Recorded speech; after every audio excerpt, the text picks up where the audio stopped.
Green tea എന്താണ് അറബിയിൽ എങ്ങനെയാണ് പറയാ? അത് മാത്രമല്ല, നമ്മളൊരു ചായക്കടയിൽ ചെന്നുകൊണ്ട് വിവിധങ്ങളായ കാര്യങ്ങൾ ചായക്കടയിൽ നിന്ന് പറയേണ്ടി വരും. അപ്പൊ ഗ്രീൻ ടീക്ക് എന്താണ് പറയാ? ഷാഹി അഖ്ദർ. ഇനി അത് നമുക്ക് എന്താക്കണം, ഇതിൽ പിന്നെ സാധാരണഗതിയിൽ ലിപ്റ്റൻ എന്ന് പറയാം. ലിപ്റ്റൻ ഇട്ട ചായ അല്ല എന്ന് പറഞ്ഞാൽ അതിൽ ബാഗ് അല്ല വേണ്ടത്, അതിൽ പൗഡറാണ് വേണ്ടത്. ഷാഹി ബോദ്ര, യാ ഹബീബി ഷാഹി ബോദ്ര. അതുപോലെ സെഗീൽ, നമ്മൾ ചായ ഉണ്ടാക്കുമ്പോൾ ആ ചായ സെഗീലാണെന്ന് പറയും.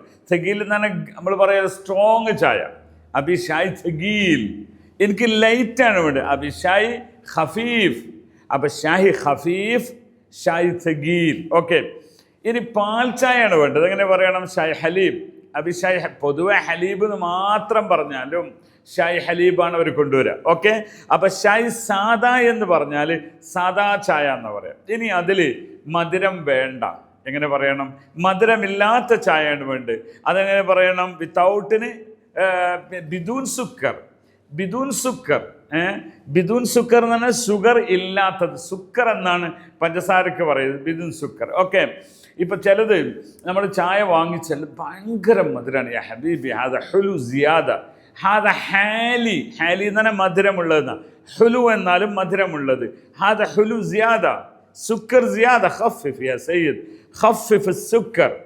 ഖഫിഫ് സുക്കർ, പഞ്ചസാര കുറയ്ക്കുക എന്ന് പറയാം. ഓക്കെ.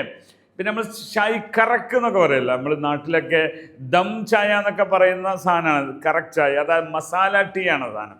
മസാല ടീ, അതിൽ പാലും മറ്റു പല മസാലകളും ചേർത്ത് വരുന്നതിന് എന്താ പറയുക? മസാല ടീക്ക് ഷായ് കറക്ക് എന്നും, മറ്റു ചില സ്ഥലത്ത് ഷായ് അദനി എന്നതിന് പറയും. ഷായ് അദനി. അദൻ എന്ന് പറയുന്നത് ഏഡൻ എന്ന ഒരു യമനിലൊരു രാജ്യത്തിൻ്റെ പേരാണ്. അവിടുത്തെ ചായ. ഇപ്പം നമ്മുടെ നാട്ടിലൊക്കെ പിന്നെ ഹൈദരാബാദി ചായ, മംഗലാപുരം ചായ എന്നൊക്കെ പറയുന്നത് പോലെ ഒരു പേര് വീണതാണത്. ഓക്കെ. അപ്പം ഷാഹി എന്നും നമുക്ക് പറയാം. ഓക്കെ. അപ്പം ഷായി നമ്മൾ എന്തെല്ലാം പഠിച്ചു? ഷായ് അഹ്മർ, റെഡ് ടീ, ഷായ് അസ്വദ്, ബ്ലാക്ക് ടീ, ഷായ് അസ്വദ്, ബ്ലാക്ക് ടീ, ഷായ് സാദ. അതിനൊക്കെ പറയും ഷായ് സുലൈമാനി എന്നും ഇവർ പറയും. ഓക്കെ. അപ്പം ഇവിടെ നമുക്ക് ഒരു ചായ വാങ്ങുമ്പോൾ എന്തെല്ലാം കാര്യങ്ങളുണ്ടാവും? ബഅദൽ അഹ്യാൻ യകുൻ ഷായ് ഹാദാ ബാരിദ് യാ ഹബീബി ഹാദാ മാഫി സുഖൻ. ചിലപ്പോൾ ചായ വാങ്ങുമ്പോൾ അത് ഭയങ്കര തണുപ്പായിരിക്കും. ഹാദാ മാഫി സുഖൻ. സുഖൻ തന്നെ തളച്ചതല്ല എന്ന അർത്ഥത്തിന്. ഓക്കെ. അപ്പം ഇങ്ങനെ നിത്യജീവിതത്തിൽ ഉപയോഗിക്കേണ്ട വാക്കുകൾ നിങ്ങൾക്ക് പഠിക്കണം. അറബിക്ക് നിങ്ങൾ ഫോളോ ചെയ്യുക. ശുക്രൻ ലക്കും യാ ജമാഅത്തുൽ ഖൈർ. മഅസ്സലാമ.